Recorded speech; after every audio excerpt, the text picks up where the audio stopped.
Today's story takes place in beautiful Provincetown. It's a scenic community at the tip of Cape Cod, noted in history as the spot where the pilgrims first set foot on the New World. In the 1960s, the hippie scene was vibrant in this town. Long-haired teenagers roamed the streets, strumming guitars and preaching about peace and love. And Tony Costa, he was at the centre of it all. To a certain group of smitten young women, he is known as Sire, the leader of their counterculture movement, the charming man who speaks eloquently and hands out drugs like they're candy. But beneath his benign persona lies a twisted and uncontrollable rage that threatens to break loose at any moment. Tony Costa was the most dangerous man in Cape Cod, and anyone who crossed his path were at risk.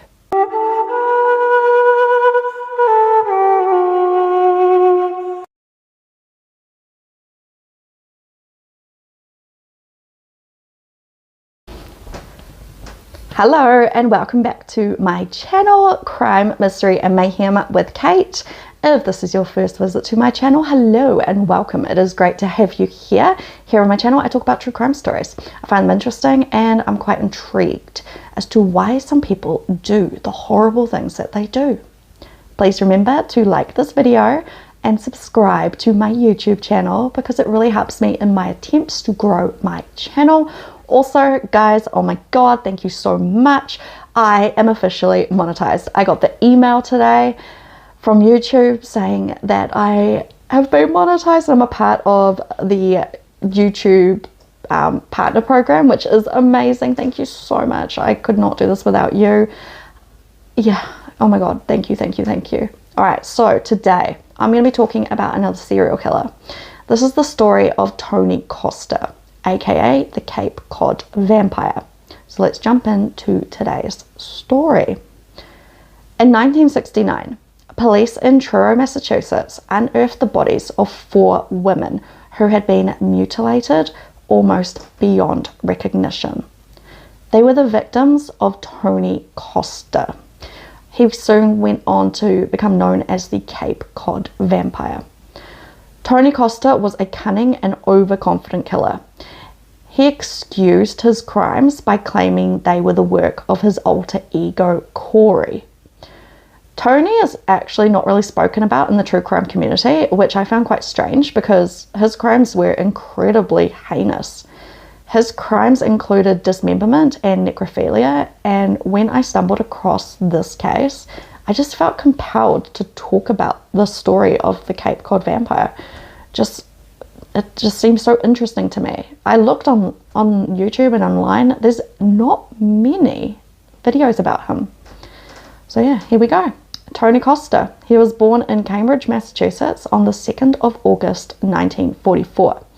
His dad died during World War II when he was just a little baby, and he was raised by his mum and his stepdad. He was an only child. When Tony was about 7 years old, he began to complain to his mum that there was a man coming into his bedroom at night, and he said that this guy looked like his deceased father. So his mum just kind of reassured him and said maybe it's just a dream and he's okay, just go back to sleep. People in town started to call Tony spoiled and that he never got into trouble for anything or like punished or anything. His mum just really doted on him, and she was always there to try and get her son out of trouble later on. She was just one of those mums who supported her child no matter what he did. So in her eyes, I'm not going to say in her eyes he couldn't do any wrong because he obviously does, but she loved her son unconditionally. Yeah. So Tony started showing signs of sociopathy in his late teens. And in November of 1961, when he was 16 years old, he broke into the apartment of a teenage girl. She was about 14, 15. He stood over her bed and she woke up and saw him. She screamed and he fled. Then 3 days later, he went back to this girl's apartment, but this time he attempted to drag her down the stairs to the basement of this apartment building. But luckily, she kicked up such a stink, she made a ruckus, she screamed, and the neighbors heard. So they came to help, and they actually held Tony until the police got there. So when Tony spoke to the police, he just said, "Oh, I just wanted to talk to her." But come on, why are you dragging her downstairs to the basement? We know that's a lie. You did not just want to talk to her. You were doing something else. Tony was actually really smart, even though, you know, that sounded dumb what I just said. He completed 12 years of school, and he received his high school diploma. Lots of serial killers are actually really intelligent, and he's one of them. On January the 4th, 1962, when Tony was 17 years old, he was convicted of burglary and assault in the case that I just spoke about with the teenage girl dragging her downstairs. He received a suspended 1-year sentence plus 3 years of probation. Sounds like a bit of a slap on the wrist to me, but what do you guys think? Get let off pretty easily? I think so. Then a year later, Tony got married. He married a girl, and when I say girl, she is a girl. Her name was Avis Costa. She was only 14 years old. That's far too young. My God. And that was considered strange even back then. She was just so young. Like, Jesus. But they had 3 kids together. Apparently he was quite full on in the bedroom with his wife. And one time he actually put a bag over her face during sex. Jesus. She was struggling to breathe, and he eventually stopped. So he let her go. Bloody hell.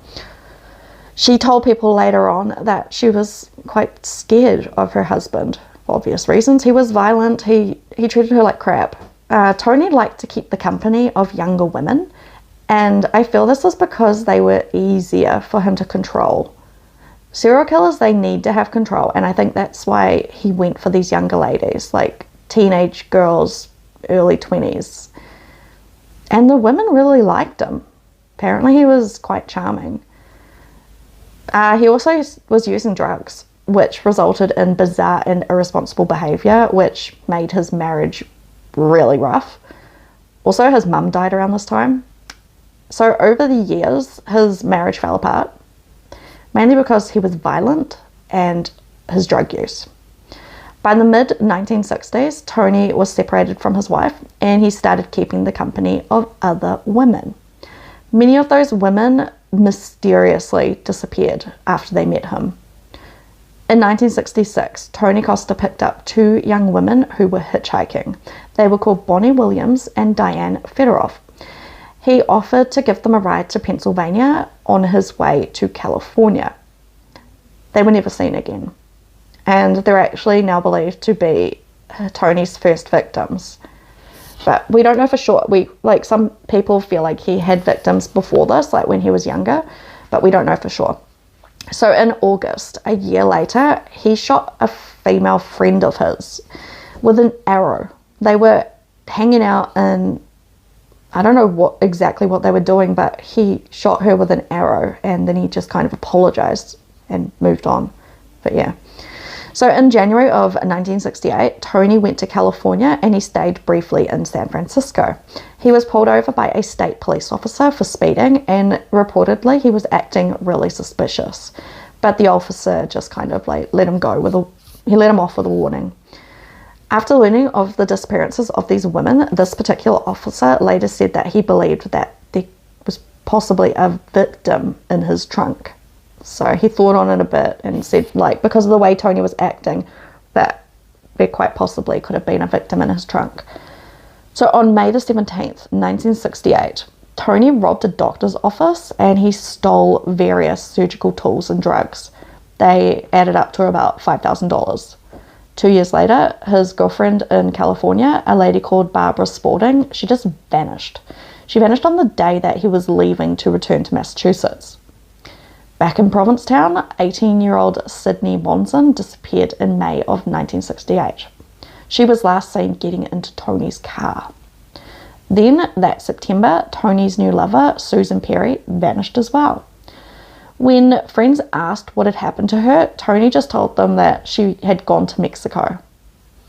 So Tony and his wife, they were divorced at around this time, and after a short stint in jail for failing to pay child support, he met another young woman. So this woman was called Susan, and both Tony and Susan were members of the hippie scene in the 1960s, and they frequently shared drugs together. Oh dear. In November of 1968, Susan was actually found dead in her bathtub, and it was ruled as an overdose. Some people think that Tony did something to her, but it came back from her autopsy that it was an overdose. We don't know for sure. Maybe he drowned her. We don't know. On January of 1969, Tony rode his blue English racer bicycle to a white shingled Victorian. It was a rooming house at 5 Standish Street that advertised for guests by the day or week on a freshly painted sign that was hung outside of the building. So he hops off his bike and he went up the stairs and knocked on the door. He waited for a few minutes and a woman came to the door. He heard the shuffling of the shoes inside, and she kind of just opened the door slightly, just ajar. Her name was Patricia Morton. She was the owner of this boarding house, and she peeked her head outside, who's there? And she was like, who is this? And he said, hi, my name is Tony Costa, and I would like to inquire about a room for rent. So yeah, Patricia, she had just returned from an extended stay in the Virgin Islands, and apparently she was sporting a dark tan. She had literally just got back. So this rooming house had been shut all winter while she was gone, and she had yet to take in new tenants. She wasn't quite ready yet. And she asked him, okay, where are you from? And he just said, I live right here in Provincetown. So she was like, okay, I'm sorry, but I don't serve locals here, only transients. And he went on to tell her that he was a carpenter and he can actually help her with any repair work that she might have. So there were a few minor jobs that still needed to be done around the house before Patricia wanted to rent out the rooms. And she seemed to like Tony. She liked the eloquent tone in his voice, so she let him in. She gave him a tour of the rooms that were available and asked him questions about his work history and his repair skills. And Tony was very knowledgeable about carpentry and acted like the perfect gentleman, which put Patricia at ease because Patricia lived alone. And, she was quite nervous about having strangers in her home, even though it's a boarding house, but still. So she was still wary of strangers. And she asked, why do you need a place? Why do you need a place to stay? Don't you have somewhere to live? And he said that most recently I've been sleeping on my friend's sofa. And he went on to explain that his friend and his friend's wife are expecting a baby that's due any day, and that they'll need their space back. So he kind of had to move on, go find somewhere else to stay. And he said that he'd also been staying at his mum's place, which we don't know if that's true because his mum was deceased at this time, but he could have just been staying at her house. But he went and said that she was getting old and that, he didn't want to disturb her. So he sounds like he's just lying. Anyway, he said that he liked to go out at night and he didn't want to disturb his mum anymore. And this is when Patricia just said, I don't put up with parties, druggies or hippies. I run a very respectable place. And he goes, oh no, it's nothing like that. I spend nights at the library, and when the weather is decent, I like to stroll along the beach in the evening. So she was like, okay, that seems fine. She was a little bit, reluctant, but she was like, yeah, that seems fine. And she said that she charges $20 a week and asked for payment in advance. So she also went on to say that if I rent you a room, I'll have to open up the rest of the house to other people. And asked him if he could let her know if he could find more tenants, preferably boys to girls, because she found that boys are a bit more cleaner and they take care of the place a bit better. I don't know how I feel about that, but yeah, my daughter's quite messy compared to my son. But yeah, so Tony, he shook her hand and he left, pedaled off into the night. Then about a week later, he returned to Patricia's doorstep, and he had a duffel bag that was full of clothes and some books, and he gave her 3 fresh $20 bills. and told her that he'd like to pay for most of the month in advance and that he should be able to give her another $20 the following week when he gets paid. So Patricia took the money happily. She was like, nice, awesome, 3 weeks in advance, great. And she made him sign the guest book. Then she showed him to his room. So the hallway floors and stairs were painted blood orange and the walls were a dull blue and grey. She said that she liked the orange because when the sun hit it, it made like the place very bright. The house was once owned by the sheriff of Provincetown until Patricia bought it.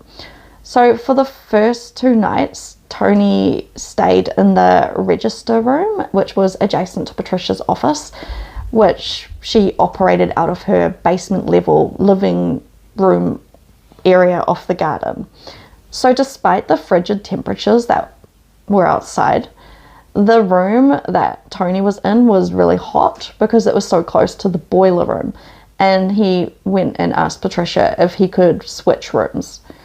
So she thought on it a little bit. She wasn't too sure because she didn't want, to rent out a better room for only $20 a week. But Tony, he charmed her and she relented and she was like, fine, bring your belongings. I'll take you to another room with a double bed on the opposite side of a shared bathroom on the first floor. So he was happy. He still only had to pay $20 a week for a better room. And this room had a large bay window that looked out onto the street. So he could kind of just watch the comings and goings in the street, which was, good for him because he liked to watch people. So this same night, 26-year-old Russell Norton was at the Armando's Bar and Grill in downtown Providence, which is in Rhode Island. He was with a friend. He was waiting for 2 more friends to show up. They were Mary Ann Wysocki and Patricia Walsh.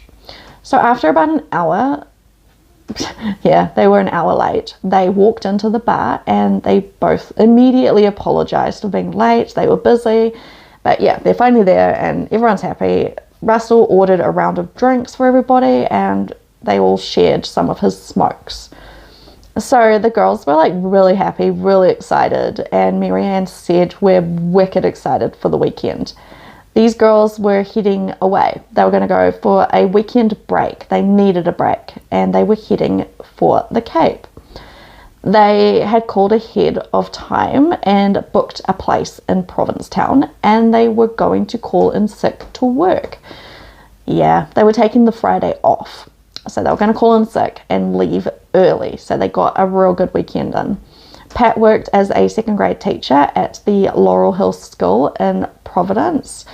It wasn't like Pat to just, skip school and leave her principal in the lurch on a Friday, but she really needed a break. She needed a mental break, as we do sometimes. So she was like, I'm going to call in sick. I need this time. Marianne was also exhausted from her workload, which was at Rhode Island College. So a change of scenery would be really good for these girls. They needed a break and decided they wanted to go to the Cape. And also their friend Russell, who was at the pub, he said that he was really keen to go with them. But because he just started a new job, he wouldn't be able to leave until the Saturday. So he couldn't go with them on the Friday. He told the girls that he could get a bus so far and then hitchhike the rest of the way.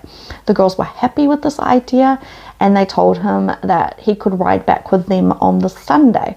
So they're all excited. They're excited they're going to go for a bit of a holiday, a weekend holiday away. They raised their beer mugs and they toasted to the weekend to come. Everyone was happy. Get the day off school, awesome. So 2 days later, on the morning of Friday, January the 24th, 1969, Patricia faked a cold and she rang up the school and told the secretary that she was too sick to come in and teach class that day. So her performance must have been pretty convincing because the secretary believed her and wished her well and hoped that she would feel better soon. So she hangs up the phone and she started to pack her bags. She was going to go on her weekend holiday. It would be a short trip, so she packed light, fitting a change of clothes and other essentials into a small bag. She swung by Marianne's apartment to pick her up, and then they stopped to get some petrol. So she had a really cute car. It was a 1968 light blue Volkswagen Beetle. I had a yellow Beetle. I just love Beetles. They're so cute. Her car was so cute. Mine was a 2005, but yeah, the 1960s ones, they're so cute. Anyway, they stop, they get the gas, and then they head off onto their 120-mile drive to Land's End on the Outer Cape. So leaving the city of Providence behind, they drove southeast past the bleak old textile city of Fall River and the historic former whaling port of New Bedford toward the town of Bourne, where they crossed the steel bridge over a wide canal entering Cape Cod. Traffic along the Mid-Cape Highway was minimal. Hardly anyone was driving that time of the year, so the trip, it was pretty quick. Pat and Marianne arrived in Provincetown at approximately 10:30 a.m. So not long. When they drove in, they would have noticed the breathtaking views of P-Town's snow-capped dunes, where artists and writers like Jackson Pollock had once spent their summers writing and painting, and it's a beautiful place. So they arrive. Pat parked her Volkswagen Beetle next to the sidewalk at 5 Standish Street and popped the hood to retrieve their travel bags from the front boot, because these Beetles, the boot was in the front, not the back. So perched next to a large bay window of his room, Tony, he saw these women and he studied these two pretty women. Pat and Mary knocked on the front door and they were greeted pleasantly by Patricia.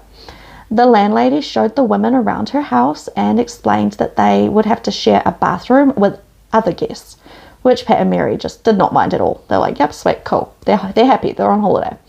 So they approached Tony Costa's room, and Patricia noticed that the door was open just a little bit, just ajar. The landlady saw Tony, was like, oh, hey, Tony, these are our new guests, and she introduced them. You know, this is Pat and Marianne, and he was like, hi. And the landlady said that he's here helping with, you know, some odd jobs, and he's a carpenter, and blah, blah, blah, blah. And that's when the landlady asked Tony for a favor. She said, I've given the girls this small room upstairs, the one at the head of the stairway, and I have all those hippies staying up there that are using the kitchenette and bath, and that she was wondering if the girls could use the bathroom next to his room instead of having to use the ones that the hippies and all that are using. Patricia, she didn't really like renting to the hippies, but this was winter in Cape Cod, and you know, their money was just as green as anyone else's. So Tony was like, yeah, of course, no worries, I don't mind at all. And he was quite happy for the girls to use his bathroom. So he then turned his attention to Pat and Mary Ann, and he said, make yourselves at home, girls. Hi, like, yeah, excited to meet new people kind of thing. And he also said to them, feel free to do your thing, and if you need any help finding your way around town, I will be glad to help you. Aw, what a nice guy. Not. We know that he's not a nice guy. He's a horrible person, but, you know, they act charming, these serial killers.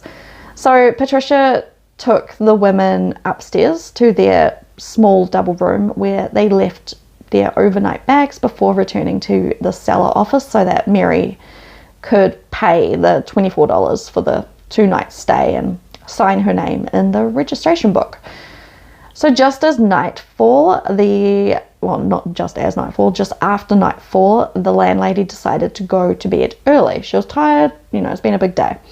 She changed into her nightgown and she went up the stairs to the girls' room. She found Pat and Mary. They were sitting in their beds. They were wrapped up in blankets because it was cold, it's winter.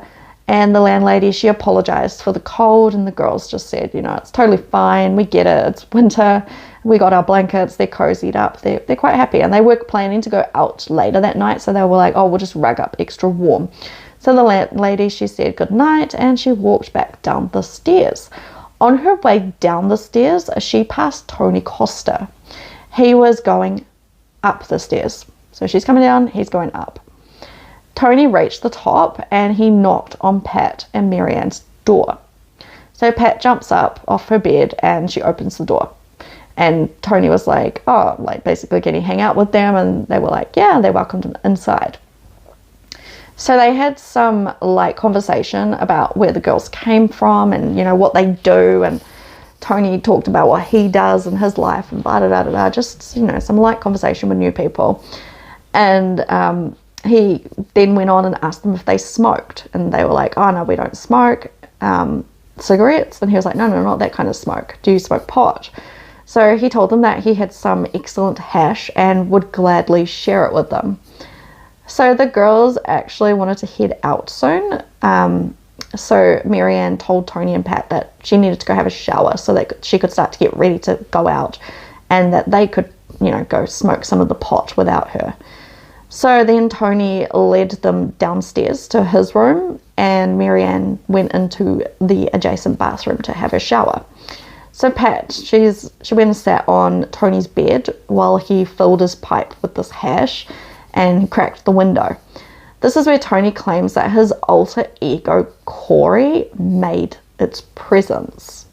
Yeah, so apparently Corey was undressing Pat with his eyes. Tony later said that Corey said, she's perfect for us. Her long dark hair reminds us of Sydney. So he's saying that this Corey fella like popped into his head.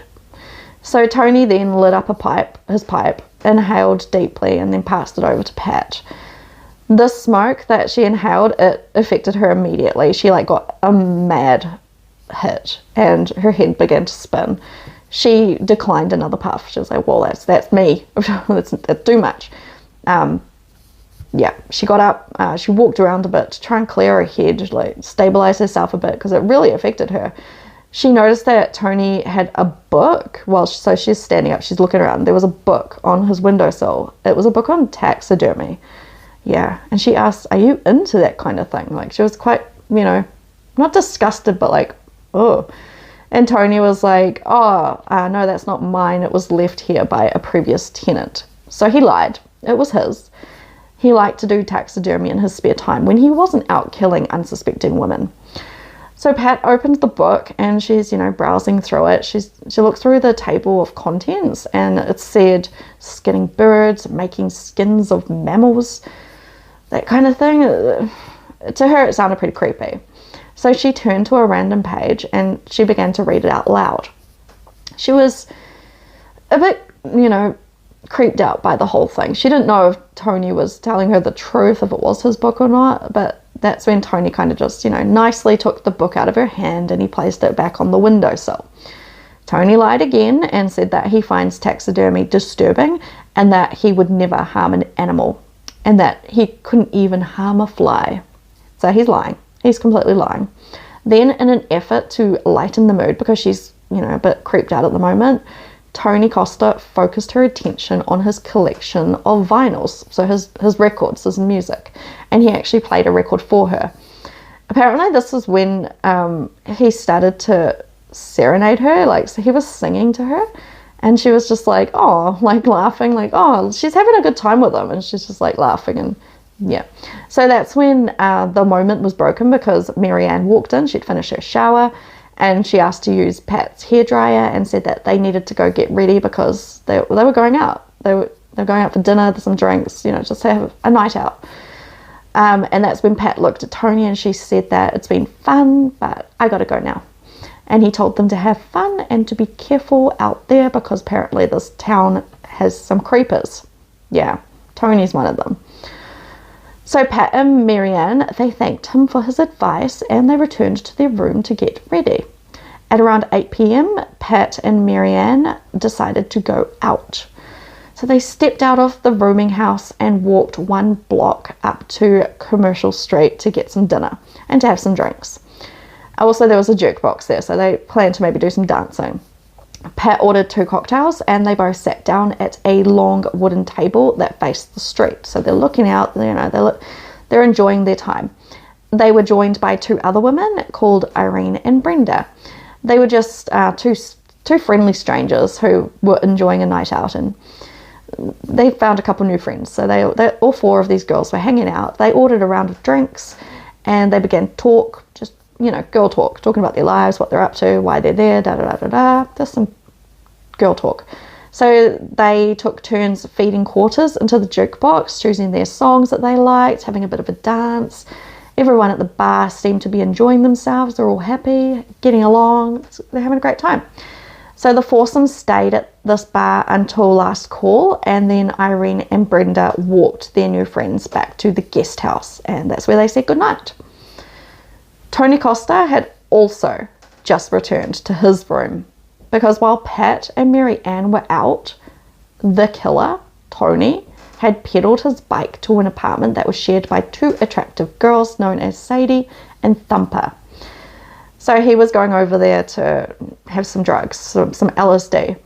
The girls were members of his so-called hippie clique. So normally Tony had plenty of pot, pills and tablets to satisfy his needs, but he'd run out, so he went over to his mate's house and had some of theirs. He would have to find some way to get more, and the idea of peddling to where his stash was quite far away, and it was cold out, and yeah, he didn't really want to go, so he just went to his friend's place to have some drugs. So while tripping out on acid with his friends Sadie and Thumper, Tony suggested that they should head over to a bar, go hang out with some friends. So they all got onto their bicycles and they pedaled over to the bar, and Tony ordered some drinks. So Thumper and Sadie, they were walking around, they were chatting to their friends, and Tony was just kind of sitting there on his own, and that's when he spotted Pat and Mary Ann. They were sitting at a table, just over from him, but they didn't seem to notice him. So he sat there in silence, watching the girls from a distance. Under the evening's circumstances, he was without his killing tools, and his mind was muddled by LSD. So it would be difficult for him to hunt his prey that night. So he was like, I am too messed up. I don't have my stuff. I cannot do this tonight. But tomorrow would be different.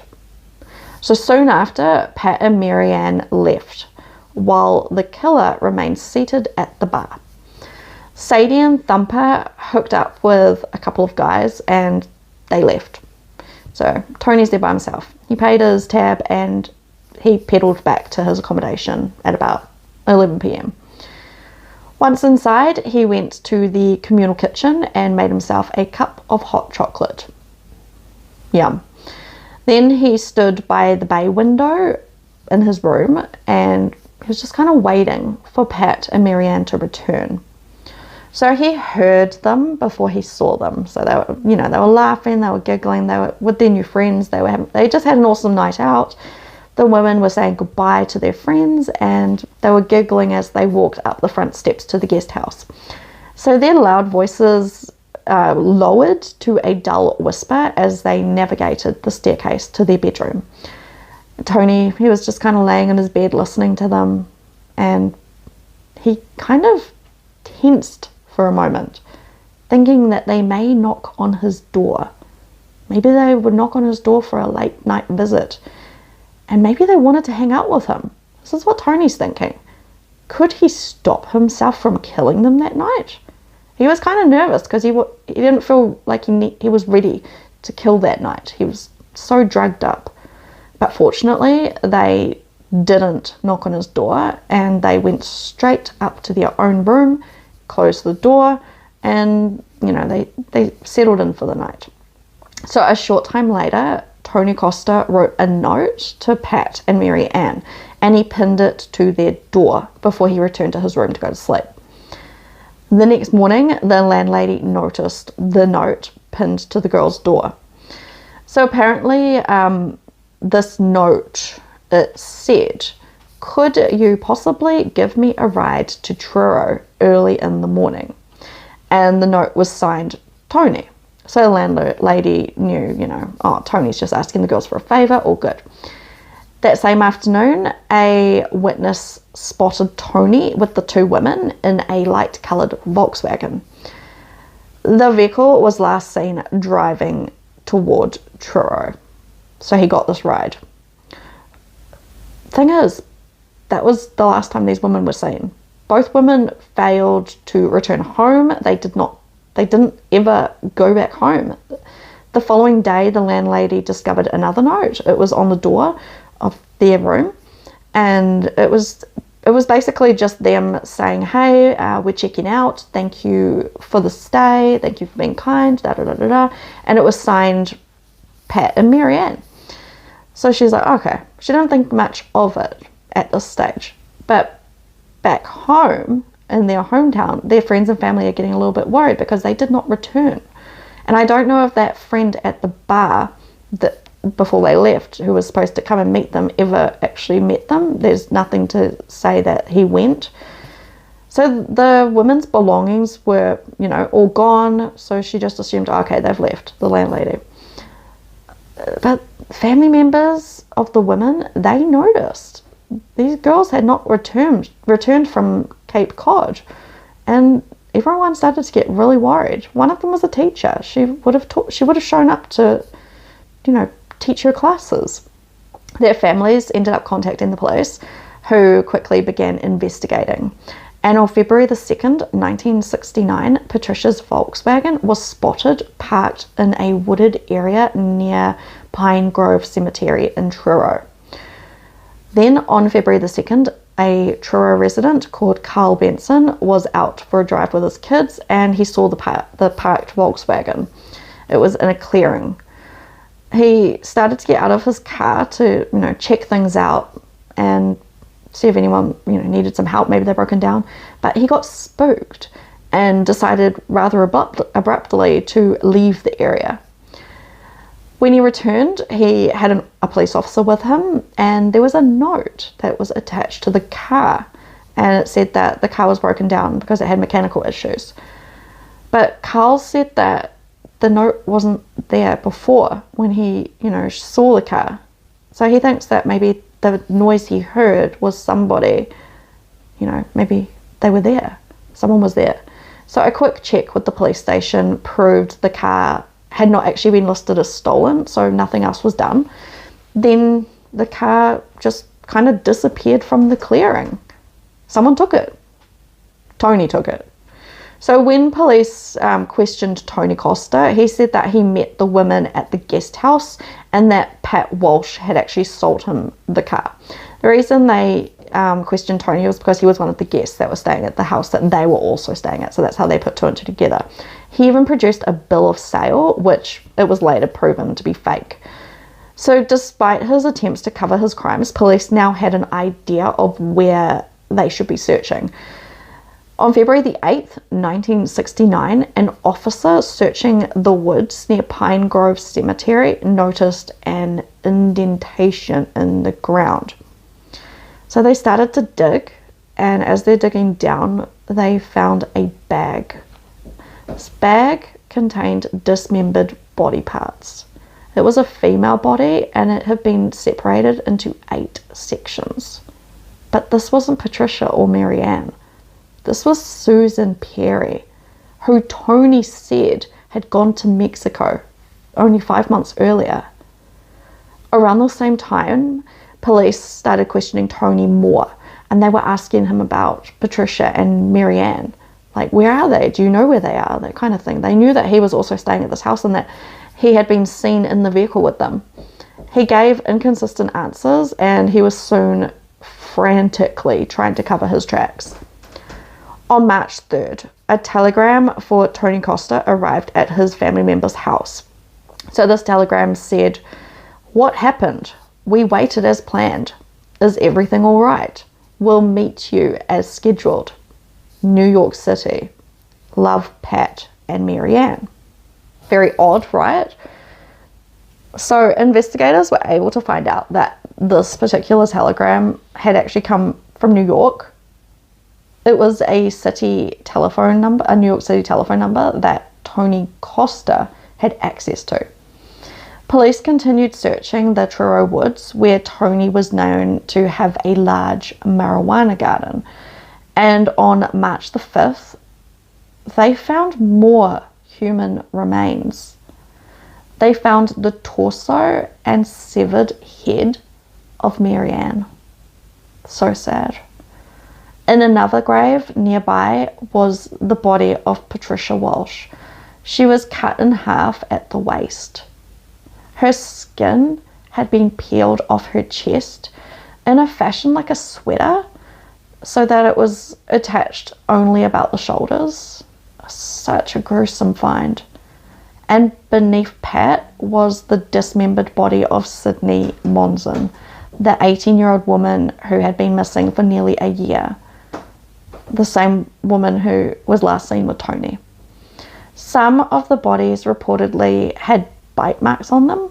This is what led to Tony being called the Cape Cod Vampire. A coroner determined that Patricia and Marianne had died from gunshot wounds to the head and the neck, and a .22 caliber pistol was actually found buried close by, and this pistol was later identified as belonging to Tony Costa. An author who wrote a story on Tony said, "These women weren't just murdered, they were brutalized and looked like they had been attacked by a great white shark, not a human." So this case gained international attention when the district attorney told the media that Patricia and Marianne's hearts had been removed from their bodies and were not in the graves. But apparently this was actually a lie. Their hearts hadn't been removed. So some people say they were, but some people say they weren't. But then I was reading and it turns out that their hearts weren't removed. On May 29th, 1970, Tony Costa went to court and he was sentenced to life in prison for the deaths of Patricia Walsh and Marianne Wysocki. And despite the mountains of evidence that they had against him, Tony continued to claim his innocence throughout his entire trial. He was ordered to undergo 35 days of observation at a state hospital before he went on to prison. So they just wanted to evaluate him. And while he was in prison, Tony wrote a novel. It was called Resurrection. The novel described the killings in detail. In it, he claimed that a friend called Carl had been responsible for the deaths of Marianne and Patricia. He described how he and Carl took Patricia and Marianne out for drugs when Carl supposedly shot them in the head. Yes, so he's putting all the blame on this alter ego, Carl. Tony allegedly killed Patricia with a knife to end her misery because apparently she didn't die straight away. The two, him and Carl, apparently buried the bodies.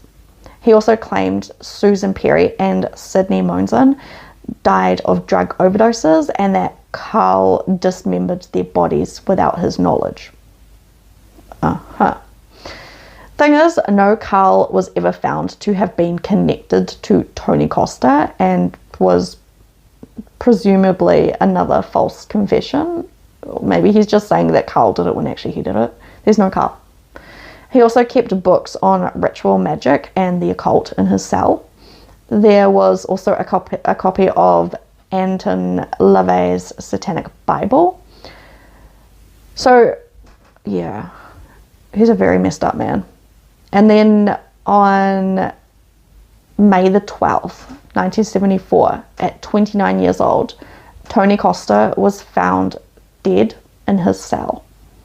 A corrections officer making the rounds discovered his lifeless body hanging by a leather belt from the upper bars of his cell, and his official cause of death was asphyxiation by hanging.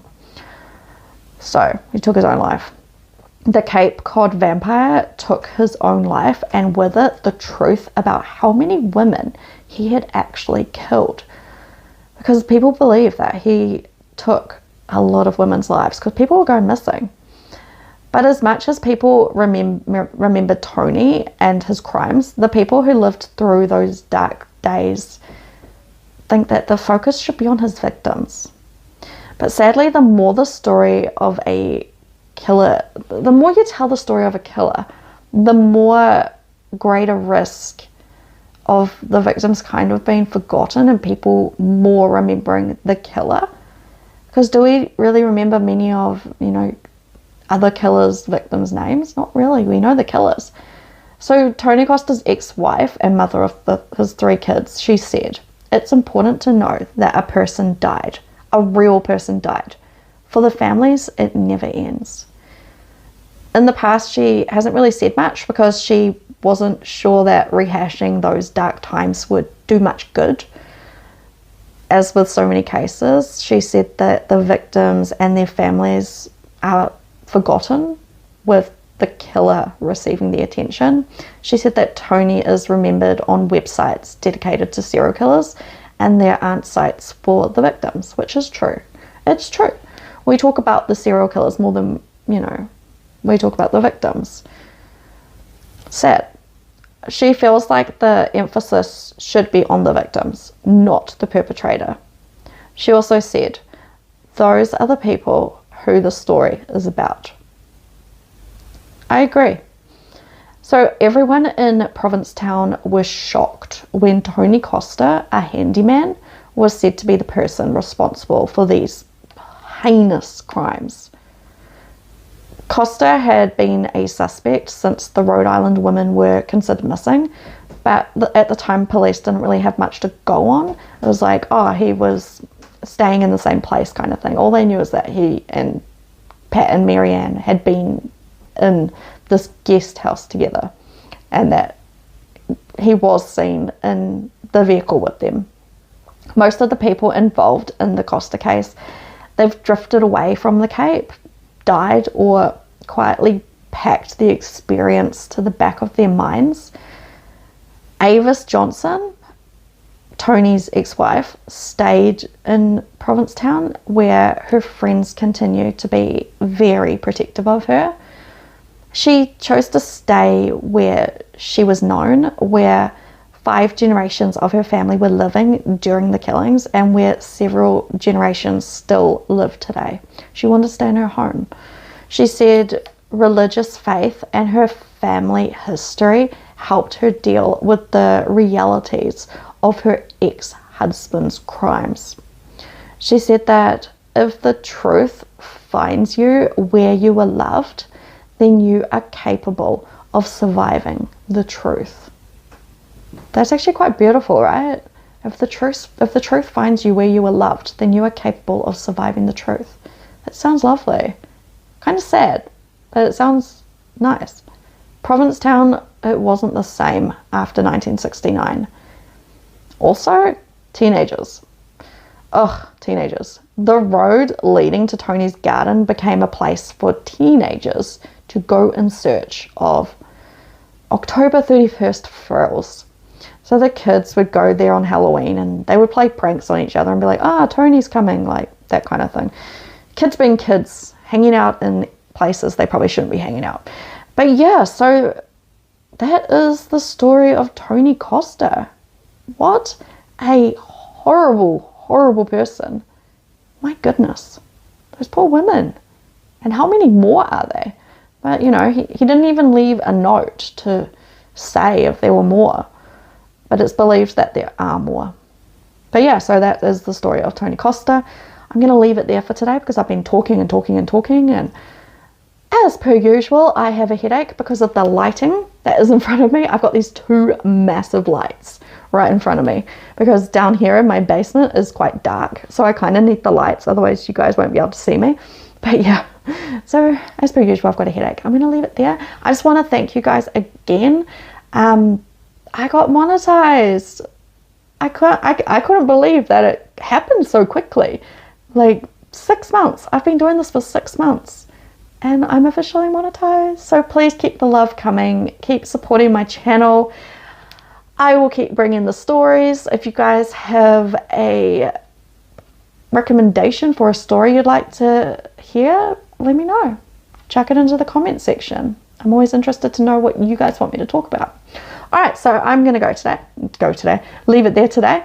I hope you have a wonderful morning, day, and night, whatever it is where you are. Stay safe, be vigilant, look after each other, be kind, be kind. Alright, see you later guys, bye.